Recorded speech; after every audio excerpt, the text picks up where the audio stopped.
Now we study the hierarchical model of clustering. So look at the basic definition of the cluster analysis, as we have seen that it should minimize the intra-cluster and maximize the inter-cluster distances. Now to understand the hierarchical clustering, it is here we are trying to produce a hierarchy based on the proximity between the various points. And hierarchical clustering can also be represented using a dendrogram, which is a tree-like structure that is showing the sequence of mergers that are happening. So as you can see here, these are the representing the points of merger or splits. If we are going from a single cluster and splitting, or if we are going from a n cluster where n is the number of points, then we need to do a merger. And if we are starting with a single cluster and dividing, then we need to do a split. And the strengths of the hierarchical clustering is, first thing is that it does not assume any particular number of clusters. So if you remember the k-means, the problem was that it assumes the number of clusters that are going to be finally created. And this is also represents the real world taxonomies in many areas. For example, as we can see, if we look at the animal kingdom, the taxonomy that is created is hierarchical. So it is that some species are much closer or highly proximal to some other species compared to the rest of these species. So in that sense, it has the natural ordering within this approach. And two broad approaches within the hierarchical clustering is, one is agglomerative. So here we are merging the clusters to create the hierarchy, and the other one is divisive. So here we are starting with the all-inclusive cluster and are splitting at every point till we reach the sufficient level of quality. And the hierarchical algorithms use a mechanism for proceeding further, and typically what they do is they build a matrix. Suppose there are n data points, they create n by n matrix where they store either the similarity or the distances between the matrix. So that is between the points, so that is going to help in making a decision with respect to the merger or split. And the most popular or basic algorithm for the agglomeration is that we initially compute the proximity matrix for the entire data set we have, and then we start merging the closest clusters here, which is based on the proximity, and then we update the proximity matrix after the merger. So that is to say, we initially started with 5 data points, and once we merge 2 data points which are closest, so now we have got 4 clusters, because we started with 1 point in each cluster initially, and then as we merged, after the first merger it reduced to 4 clusters, and then we may do further mergers. But even before doing the further mergers, we need to recalculate the proximity matrix, because for the points that have been merged, we need to think in terms of how to calculate the proximity of this cluster with the other points or the other clusters. So one of the challenges is the computation of the proximity after every step. So the proximity matrix will look like this. Suppose here we have got 12 points. So there are going to be 12 rows and 12 columns to start with. But as we do the mergers, the sum of those columns and rows have to be combined, and then we need to recalculate the proximity matrix for the existing new number of clusters that we have. To start with, we have the 12 clusters, and we can see here that there are some natural clusters here. There are some which are very close, and they are very distant from the other points. So what happens is that when we do some mergers, we may reduce those 12 points into 5 clusters. So at this point, what we can see is that again we calculate the proximity. So it is reduced to 5 by 5 matrix. And here we realize that 2 and 5 are very close. Then what needs to be done? So we need to combine that, and then we need to recalculate the matrix by removing these values as they exist in the previous step.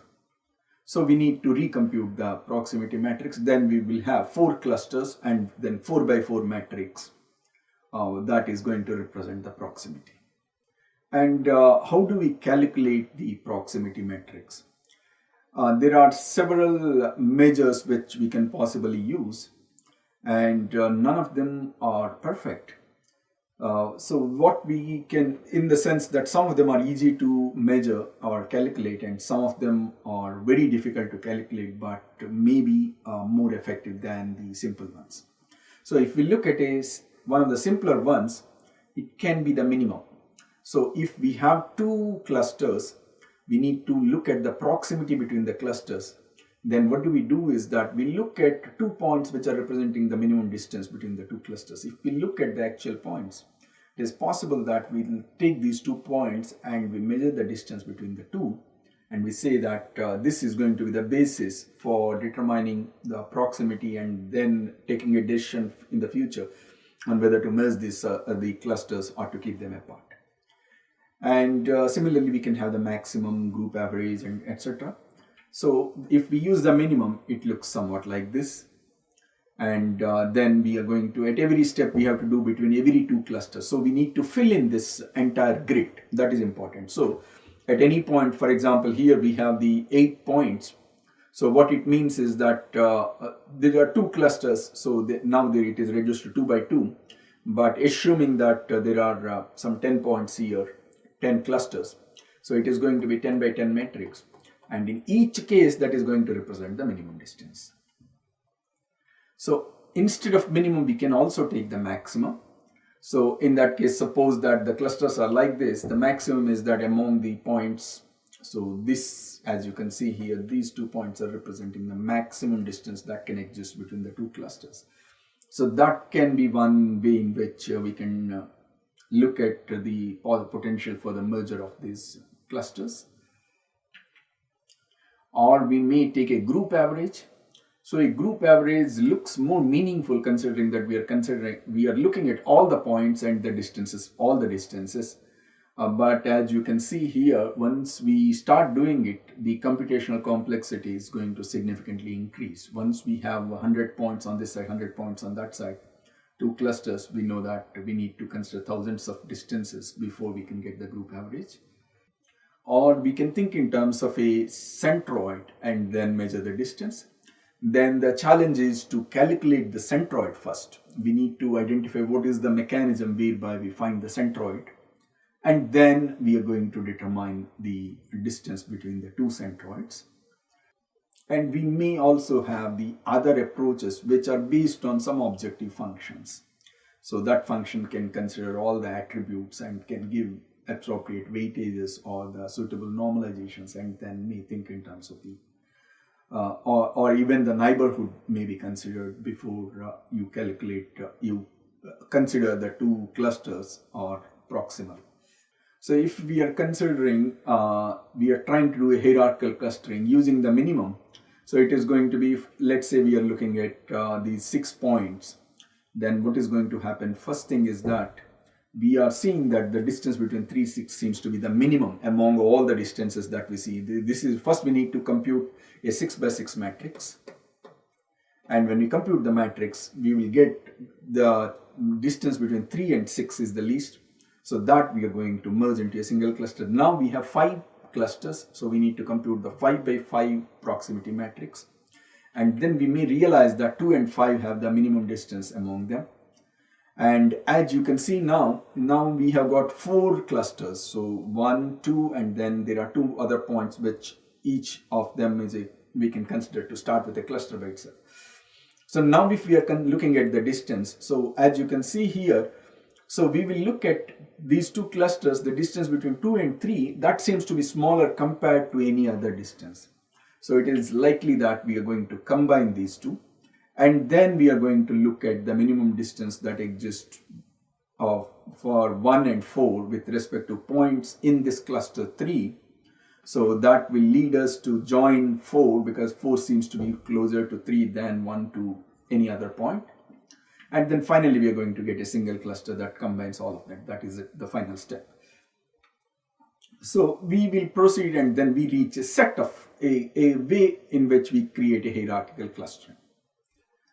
So we will see what happens. We will first see what is the strength and weakness, and then see what happens to these clustering if we take a different approach. So now let's say we take this kind of set of points where we can clearly see a natural clustering, and when we use the minimum distance measure, then we are getting the actual real clusters. So that is because there is the distance between it is taking the closest distance as the proximity measure. So it is going to separate itself into 2 distinct points because of the natural barrier that exists between the 2 points. And so it could create the cluster with a non-elliptical shape. And now let's see what happens if we have some noise points. So once there are some noise points, then we are depending still on the minimum distance. So these noise points are going to create or distort the minimum distance calculation when we do the proximity metrics. And so we are going to end up with an unreasonable clusters which don't seem to represent the natural clustering that we can see visually. So the problem is that it is very sensitive to the noise and outliers, because it is going to consider the minimum distance with respect to every point, and some of them can be noise points. Let's now look at what happens if we take the max as the proximity measure. So now we are considering again here we are considering between 2 clusters the max, but to start with we are calculating the proximity matrix, and then we are going to start with the same set of clustering. So that is 3 and 6, because we are going for a clustering with the minimum distance points or the most proximal points. And then next one is also 2 and 5. And now we are considering what is again the distance between these 4 clusters based on the max criteria. So now if we want to measure the distance between 1 and 2, the points we take are not 2 and 3, but it is 5 and 6, because of which there is a significant distance between the cluster 1 and cluster 2. So instead of that, if we look at 4 and 1, they seem to be closer to these existing clusters. So we are going to have the third cluster, which is combining the 4 with the point 4 with the cluster 1. And then we are going to combine similarly the 1 with the second cluster, and then we are going to have an overall cluster. So as we can see, once we change the distance similarity matrix between the clusters, then we are getting to a different set of hierarchical clusters. So in this case, this can handle noise better than what the min did, for the simple reason that we are considering the entire cluster when we are looking at the distance. For example, this cluster, it is insensitive to the noise, which is much smaller than this. For example, though this noise point is there, what is happening is that this point, when it is looking at the distance with this point, this is getting actually in a way become negligible compared when it is doing the calculations, because we are looking at the overall size of the cluster, and then essentially in a way it is called a diameter of the cluster, and adding that when we are measuring the proximity measures. So the noise and the points have a lesser impact, but then it is having another type of problem. Here we are seeing 2 natural clusters, but what we can see is that this is, as we start with the individual clusters and we create aggregations or the agglomerative approach to create the clusters, what happens is that for this it is fine. But here the distance between this point and this point is so high that if there is a cluster here and cluster here, it does not recognize that there is some relation between these two. So in that case, we are going to get unnatural clusters which are based on the max criteria for the proximity. The reason this happened is that the distance between these two is much smaller compared to the size of this cluster. So it could not recognize, considering the max criteria, that there is a natural clustering that is separating out these two.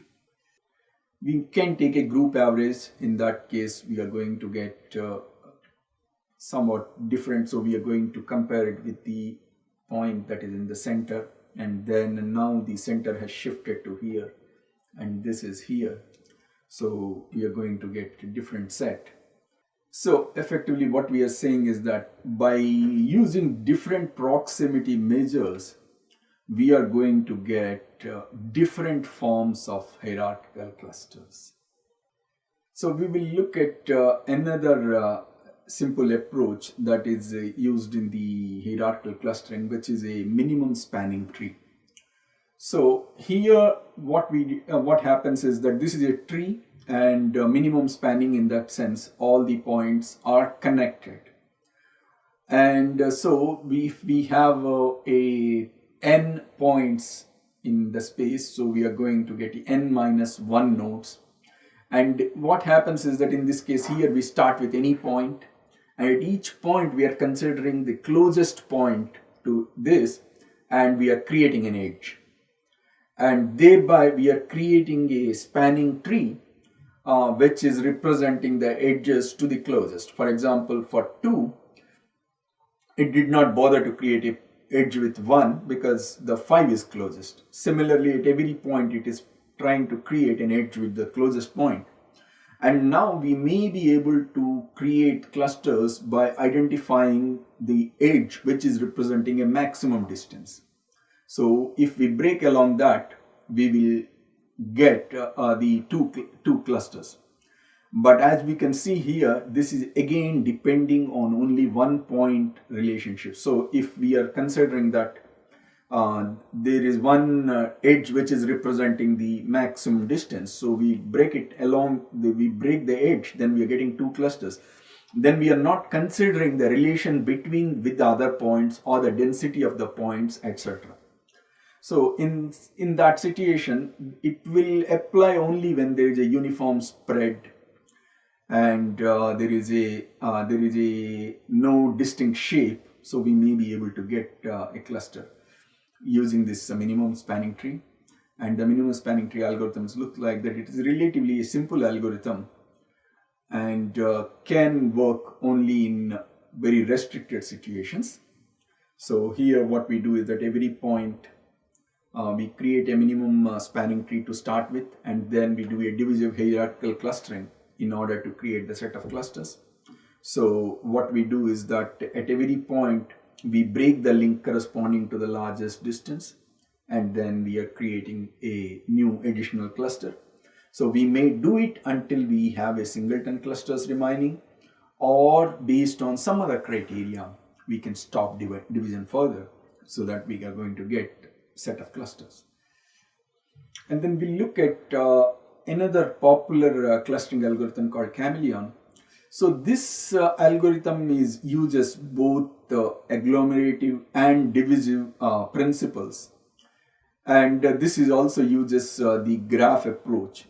So it is not using a tree, it is using a graph, and it increases the robustness of clustering by not going with a minimum spanning tree, but rather going with a graph which represents the k nearest neighborhood.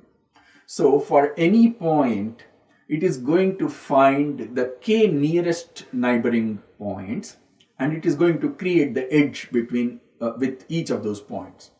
So thereby you are going to get a dense graph, which is compared to, for example, previously when there are n points, we were getting about n minus 1 edges. But if we take k as 2, we are going to approximately get n square edges when we have n points with the k nearest neighborhood graph. And after we create this graph, we can think in terms of partitioning again by cutting the edges which are representing the high distance. And then we can think in terms of the merger using another criteria. So the chameleon works like this. For each vertex of the graph represent a data object, and there is an edge will exist between two objects if the k most similar objects, if they belong to the k most similar objects. And then the edges are given weightages to reflect the similarity. And then it takes a partitioning algorithm whereby it thinks in terms of partitioning the graph such that every partition cuts the edges which have got a low correlation. So that is to say, low similarity between the connecting two points with the low similarity. And thereby we are ensuring that the similar points stay within the same cluster. And then next what we can do is that after that we can go with an agglomerative. If it creates too many clusters, we can think in terms of merging some of the clusters. While merging the clusters, we may consider again the points, we can consider the density of the connectivity of the points and then the closeness. Thereby we may be reaching more natural clusters. And the hierarchical clusterings can be at best take an order of n square if there are n number of points, because it has to calculate the proximity matrix.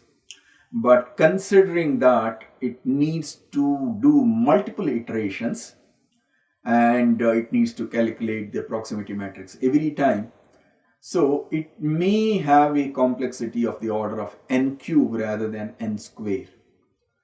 So with respect to the space, if we are depending on only on the proximity matrix, the n square is sufficient. But with respect to time, depending on the number of iterations we do, if the order of iterations is order of n, then we are likely to get n cube. But if we use some optimization and thereby we ensure that we don't need to do n iterations before we arrive at our clustering, we may be able to get this level of performance n square log n. And some of the problems with the hierarchical clustering is that whenever we make a decision to combine clusters, we do not undo here. So there is no objective function that we have which we are trying to minimize, and there can be sensitivity to the noise and outliers, as we can see based on some of the measures, and we have seen that some of the algorithms were, some of the proximity metrics were significantly influenced by the noise and outliers, because of which we could not get the natural clusters. And also there is a challenge with respect to using the different sized clusters. So as we have seen, two natural clusters, one much larger than the other, when we use the max as the distance for merging the clusters, we could not get the natural clusters. So these are some of the challenges we get when we use the hierarchical clustering.